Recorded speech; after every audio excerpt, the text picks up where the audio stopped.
இலங்கைக்கு எதிரான தீர்மானம் இந்தியா புறக்கணித்தது வந்து மத்திய அரசினுடைய அந்த முடிவு அதிர்ச்சி அளிக்கிறது அப்படின்னு அடுத்த இன்னொரு அமைச்சரும் சிதம்பரத்தை தொடர்ந்து ஜி.கே. வாசனும் சொல்லியிருக்கிறாரு. இப்போ நாராயணசாமியும் சொல்லியிருக்கிறாரு. ஸோ பல மத்திய அமைச்சர்கள் வந்து அந்த முடிவு அதிர்ச்சி அளிக்கிறது, கவலை அளிக்கிறதுன்னு சொல்ல ஆரம்பிச்சிருக்கிறாங்க. மதச்சார்பின்மையை பற்றி எங்களுக்கு வகுப்பெடுக்க வேண்டாம் அப்படின்னு சொல்லி, பாடம் எடுக்க வேண்டாம் அப்படின்னு சொல்லி திமுகவை பற்றியும் ஜி.கே. வாசன் சொல்றாரு. திமுகவும் அதிமுகவும் கேப்டன் இல்லாத கப்பல்களாக இருக்கின்றன, சந்தர்ப்பவாத அரசியலையே நடத்துகின்றன, அவர் வரிசையாக பல விஷயங்கள் சொல்றாரு ஜி.கே. வாசன். அதை பற்றியெல்லாம் நம்ம பேசலாம். அதற்கு முன்னால் அவருடைய பேச்சு, அவருடைய பேட்டி வந்து இன்று நாளிதழ்களில் எப்படி வந்திருக்குங்கிறத முதல்ல பார்த்துடலாம்.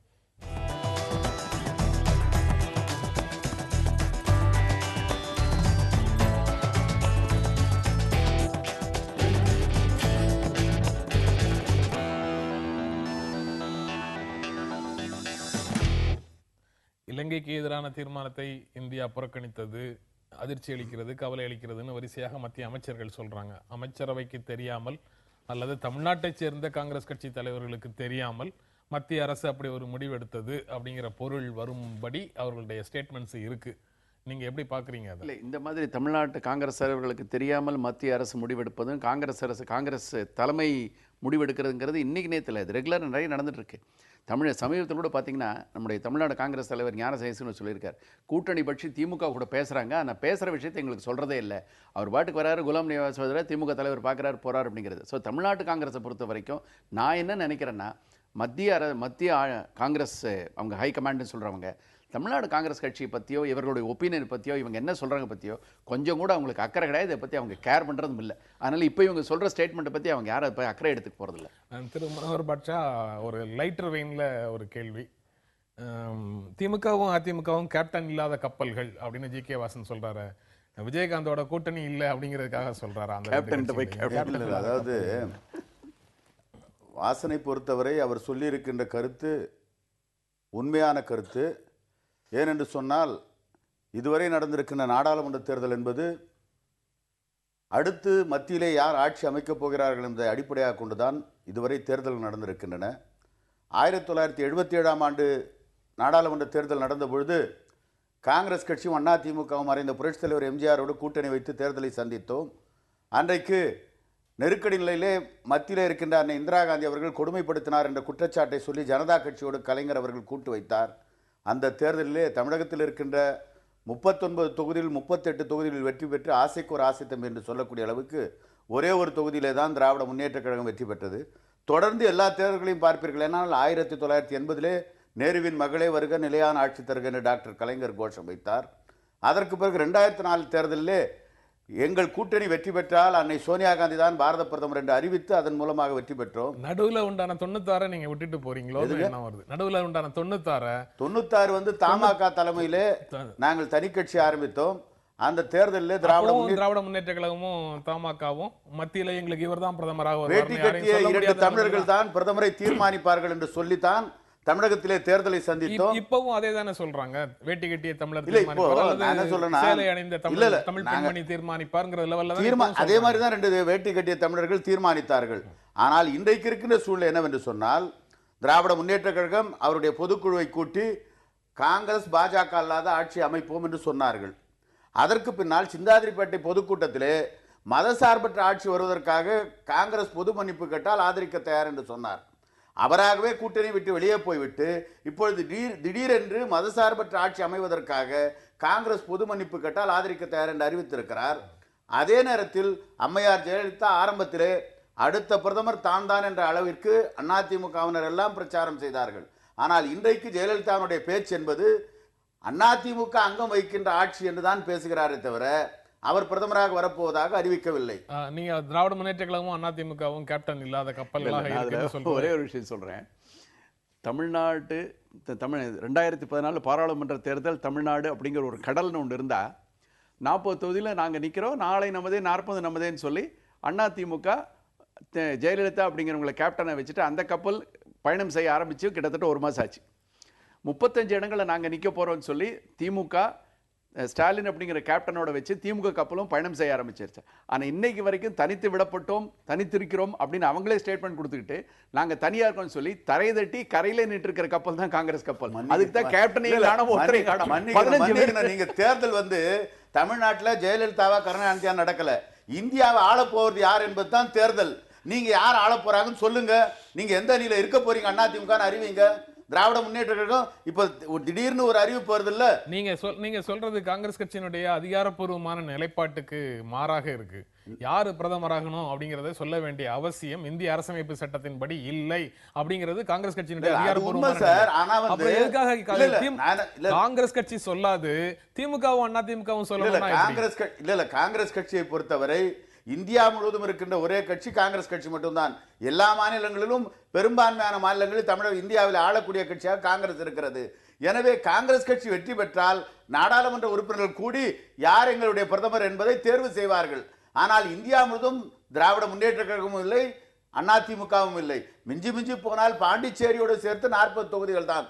40 தொகுதிகளில் அதிமுக வெற்றி பெறுவதற்கான சூழ்நிலையும் இல்லை. ஏனென்று சொன்னால் மின்வெட்டு அந்த அளவுக்கு மக்களை பாதிக்கக்கூடிய பிரச்சனையாக இருந்து கொண்டிருக்கிறது. இந்த சூழ்நிலையிலே நீங்கள் தெளிவாக சொல்ல வேண்டும். மம்தா பானர்ஜி அங்கிருந்து இவரிடம் தொடர்பு கொண்டு பிரதமருக்கு தகுதியான வேட்பாளர் ஜெயலலிதா தான் என்று மம்தா பானர்ஜி சொல்லுகிறார். மம்தா பானர்ஜி சொன்ன உடனேயே நேற்று வரை உங்களோடு இருந்த இடதுசாரிகளை கழற்றி விட்டுவிட்டு 40 தொகுதிகளிலும் நாங்களே போட்டியிடுகிறோம் என்று தனித்து போட்டியிடுகிறீர்கள். இவர் சொல்றாரு காங்கிரஸ் தனித்து விடப்பட்டது என்று. அதிமுகவும் தனித்து தான் போட்டியிடுகிறது. காங்கிரசுக்கு அந்த திராணி இருக்கிறது, தெம்பு இருக்கிறது. நாங்கள் செய்த நலத்திட்டங்களை சொல்லி மக்கள் மத்தியிலே வாக்குகளை பெற முடியும். காங்கிரசுக்கு இப்பொழுதுதான் அந்த வாய்ப்பு கிடைத்திருக்கிறது. நாங்கள் மகிழ்ச்சியோடு காங்கிரஸ் தனித்து விடப்பட்டுன்னு சொன்னது சிதம்பரம் சார் சொன்னார். இல்ல காங்கிரஸ் விடப்பட்டு சிதம்பரம் வேறு ஒரு கட்சியோட கூட்டணி சேராமல் அனைத்து இந்திய அண்ணா திராவிட முன்னேற்ற கழகம் போட்டியிடுறதுக்கும் காங்கிரஸ் கட்சி போட்டியிடுறதும் ஒண்ணா? காங்கிரஸ் கட்சி போட்டியிடுறது அவர்களுக்கு ஏற்பட்ட நிர்பந்தம். அதிமுக போட்டிடுறது அவர்களுடைய இஷ்டம். இதுதான் வித்தியாசம். நாங்க நிக்கிறோம் 40 அதிமுக போக ஆரம்பிச்சு ஒரு மாசம் ஆச்சு. இன்னைக்கு வரைக்கும் 40 தொகுதிக்குமே வேட்பாளர் அறிவிக்க முடியாம இன்னும் பேலன்ஸ் வச்சுட்டு இன்னும் ஒரு குழப்பத்தை வச்சுக்கிட்டு 15 கேப்டன் வச்சு தரதட்டின ஒரு கப்பலை வச்சுட்டு காங்கிரஸ் கரையிலே உட்கார்ந்துருக்காங்க. என்னை கிளம்புறது? நீங்க குண்டு சட்டியில குதிரை ஓட்டுறவங்க சார். நீங்க உள்ளூர்லயே ஓனா முடிக்கிறவங்க. அதனால நீங்க எது வேணாலும் முடிவு எடுத்துக்கலாம். எங்க நிலைமை தேசத்தை ஆள்றவங்க. அதனால வந்து எல்லா மாநிலத்திற்கும் வேட்பாளர்கள் ஒவ்வொரு காலகட்டத்திற்கு ஏற்ப தேர்தல் நடக்கிறது. மாநிலங்களுக்கு மாநிலம் அதற்கேற்ப வேட்பாளர்களை முடிவு செய்து அறிவிக்கிறோம். வெற்றி வாய்ப்புள்ள வேட்பாளர்கள் அறிவிக்க வேண்டும் என்ற நோக்கத்தோடு மட்டுமல்ல, புதிய இளைஞர்களுக்கு வாய்ப்பளிக்க வேண்டும். 30-35 வயதுக்குட்பட்ட இளைஞர்கள் பலர் இன்றைக்கு போட்டியிடுகிறார்கள். அந்த சூழ்நிலை இந்தியாவிலேயே காங்கிரஸ் கட்சிக்கு மட்டும்தான் ஏற்பட்டிருக்கிறது. புதியவர்களுக்கு வாய்ப்பு தரக்கூடிய சூழ்நிலை, இளைஞர்களுக்கு வாய்ப்பு தரக்கூடிய சூழ்நிலை காங்கிரஸ் கட்சிக்கு உருவாகி இருக்கிறது. அது மட்டுமல்ல, 1999ஆம் ஆண்டு தமிழ் மாநில காங்கிரஸ் தலைவர் மூப்பனார் தலைமையிலே நாடாளுமன்ற தேர்தலை தமாக தலைமையில் ஒரு கூட்டணி அமைத்து தேர்தல் களத்தை சந்தித்தோம். அந்த தேர்தல் களத்திலே கண்ணியத்திற்குரிய மூப்பனார் அவர்கள் களங்கம் சொல்ல முடியாத தலைவர் தான். என்றாலும் கூட அவர் வெற்றி பெற்றால் யார் பிரதமர், அவருக்கு பிரதமராக சொல்வதற்கு ஆள் இல்லை. அந்த சூழ்நிலையிலே மூப்பனார் தலைமையிலான தமாக கூட்டணிக்கு வாக்களிப்பது வீணான வாக்கு என்று மக்கள் முடிவெடுத்தார்கள். அதை போலத்தான் திராவிட இயக்கங்கள் தமிழகத்திலே பெறுகின்ற வாக்கு என்பது தேசத்தின் பிரதமரை அடையாளப்படுத்துவதற்கான வாக்கல்ல. அந்த அடிப்படையிலே தான் திராவிட இயக்கங்கள் கேப்டன் இல்லாத கப்பலாக இருக்கிறது. விஜயகாந்தை குறிப்பிட்டு அவர் சொல்லவில்லை. கேப்டன் மாலுமி இல்லாத கப்பலாக திராவிட இயக்கங்கள் இருக்கிறது. அவர்களுக்கு போடுகின்ற வாக்கு வீணான வாக்கு என்ற அடிப்படையில தான் அவர் சொல்லியிருக்கிறார். கப்பல் துறை அமைச்சர் கப்பல் பத்தி பேசியிருக்காரு. வேற ஒண்ணும் இல்ல. ஒருவேளை கேப்டன் கிட்ட போய் அவர் வரனால கேப்டன் இல்லாத கப்பல்னு சொல்லிட்டாரு என்னமோ. இல்ல கேப்டன் ஒண்ணும் தேராத கப்பல் அது. இரண்டு கட்சிகளும் சந்தர்ப்பவாத கட்சிகள் அப்படின்னு சொல்லி ஜி.கே. வாசன் சொல்றாரு. இல்ல அதிமுக பொறுத்த வரைக்கும் நான் சொல்றேன், அவங்களுக்கும் காங்கிரஸுக்கும் கடந்த 10 வருஷமா 10-15 வருஷமா கூட்டணிங்கிறது ஒண்ணு இல்லை. 1991 96 அப்புறம் கூட்டணி இல்லை.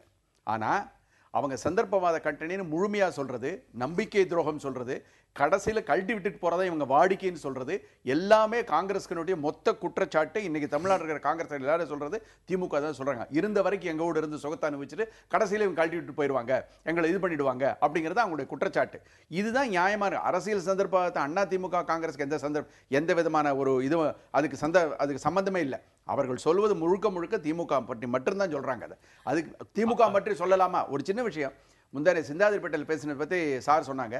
சிந்தாதிரிப்பேட்டையில் பேசினது பொது மன்னிப்பு கொடுக்கணும், அது கூட எல்லாம் பேசினார். ஆனால் அவர் பேசுனது எல்லாத்தையும் வந்து தமிழ்நாடு காங்கிரஸ் கட்சி தலைவர்கள் பலர் கண்டிச்சிருக்காங்க, இன்க்ளூடிங் மிஸ்டர் ஞானதேசன் கண்டிச்சிருக்காரு. ஆனா சிதம்பரம் மட்டும் பேசும்போது ஒரே ஒரு போர்ஷன் மட்டும், அந்த ஆபரேட்டிவ் போர்ஷன் அதை மட்டும் எடுத்து அதை நான் வரவேற்கிறேன் அப்படிங்கிறாரு. இன்னும் இவங்களுக்கு எல்லாருக்குமே மனசுக்குள்ள ஒரு ஆசை என்ன இருக்குன்னு கேட்டீங்கன்னா, இன்றைக்காவது ஒரு கூட்டணி அமையாதா திமுகவோட அப்படிங்கிற ஒரு ஆசை இருக்கு. இது தேவையில்லாத விஷயங்கிறத என்னுடைய கருத்து. அவர் சொல்ற மாதிரி அப்படி ஒரு எதிர்பார்ப்பு காங்கிரஸ் கட்சியில இருக்கா? எங்களை பொறுத்தவரை தலைவர் வாசன் சொன்ன கருத்தை வரவேற்க வேண்டிய கருத்து. ஏனென்று சொன்னால் அதிமுகவாக இருந்தாலும் சரி, திராவிட முன்னேற்ற கழகமாக இருந்தாலும் சந்தர்ப்பவாத அரசியலைத்தான் நடத்தி கொண்டிருக்கிறார்கள். இவர் சொன்னதைப் போல அதிமுகவுக்கும் காங்கிரஸுக்கும் கூட்டணி கிடையாது, நெருக்கம் கிடையாது என்றெல்லாம் சொன்னார். அதிமுக 1972 உருவாக்கப்பட்ட பொழுதே அந்த கட்சிக்கு டாக்டர் கலைஞர் வைத்த பெயர் ஒட்டு காங்கிரஸ் என்றுதான். ஆக காங்கிரஸால் உருவாக்கப்பட்ட குழந்தை தான் அதிமுக என்று அன்னைக்கு டாக்டர் கலைஞர் அவர்கள் குற்றம் சாட்டினார். இன்னும் சொல்ல போனால் உண்மையதான் இருக்கா? எதுங்க? கலைஞர் டாக்டர் கலைஞர் சொன்னதுல புரட்சி தலைவர் எம்ஜிஆர் இருந்தவரை அது உண்மைதான். ஏனென்று சொன்னால் புரட்சி தலைவர் எம்ஜிஆர் நோய்வாய்ப்பட்ட பொழுது 2 முறை அவருடைய உயிரை காப்பாற்றியவர், ஒன்று அன்னை இந்திரா காந்தி, இன்னொருவர் இளம் தலைவர் ராஜீவ் காந்தி. ஆக புரட்சி தலைவர் எம்ஜிஆர் இந்த தமிழ் மக்களுடைய பொக்கிஷம் என்று காங்கிரஸ் கட்சி கருதியது, அதனால் தான் அவர் உயிரை காப்பாற்றினோம். ஆனால் இன்றைக்கு எம்ஜிஆருடைய உடல்நலத்திற்கான சிகிச்சைக்கு அமெரிக்காவுக்கு அனுப்பி உதவி செய்தது மத்திய அரசு அப்படின்னா அதை வந்து உங்களோட நெருக்கமானது எம்ஜிஆரோட காங்கிரஸ், எம்ஜிஆர் அண்ணா திமுக நீங்க சொன்னீங்கன்னா முரசொலி மாறனோட சிகிச்சைக்கு அனுப்பின பாரதிய ஜனதா கட்சி வந்து திமுகவோட நெருக்கமானதுன்னு ஒரு பொருள். அன்னைக்கு அவங்க நெருக்கமா தான் இருந்தாங்க, நம்பிக்கைக்குரியவராக இருந்தாங்க. ஏன்னு சொன்னா இவர் சொன்னார்ல, 18 நாட்கள் மட்டுமே அதிமுக ஆட்சி ஆதரவோடு வாஜ்பாய் ஆட்சி இருந்த பொழுது நிம்மதி இல்லாத இரவுகளை கழித்தேன் என்று வாஜ்பாய் சொல்லக்கூடிய அளவுக்கு ஜெயலலிதா அம்மையார் வாஜ்பாய்க்கு அவ்வளவு நெருக்கடி கொடுத்தார். எனவே அந்த நெருக்கடியிலிருந்து விடுதலை கிடைத்து திராவிட முன்னேற்ற கழகத்தோடு பாஜக கூட்டணி இருந்த பொழுது முரசொலி மாறன் நம்பிக்கைக்குரியவராக வாஜ்பாய்க்கு இருந்த காரணத்தால் அவருடைய சிகிச்சைக்கு பாஜக துணை இருந்தது. இந்த இரண்டையும் வைத்து பார்க்கின்ற பொழுது அதிமுகவும் சரி திமுகவும் சரி, புரட்சி தலைவி ஜெயலலிதா அவர்கள் காங்கிரஸோடு கூட்டணி வைத்து விழுப்புரத்திலே சோனியா காந்தி பொதுக்கூட்டத்திற்கு வந்து விட்டார். இவர் போயஸ் தோட்டத்திலிருந்து புறப்பட்டு விட்டார் என்று சொல்லி கடைசி வரை வீட்டை விட்டே வெளியே வரவில்லை. அந்த அளவுக்கு நம்பிக்கை துரோகம் செய்தவர் ஜெயலலிதா. அதை போலவே தான் திராவிட முன்னேற்ற கழகமும். ஆக 2 பேரும் தங்களுடைய அரசியல் லாபத்திற்காக சந்தர்ப்பவாத அரசியல் நடத்துகிறார் என்று தலைவர் வாசன் சொன்னது 100க்கு 100 உண்மை. பேசலாம், தொடர்ந்து பேசலாம், ஒரு இடைவேளைக்கு பிறகு பேசலாம்.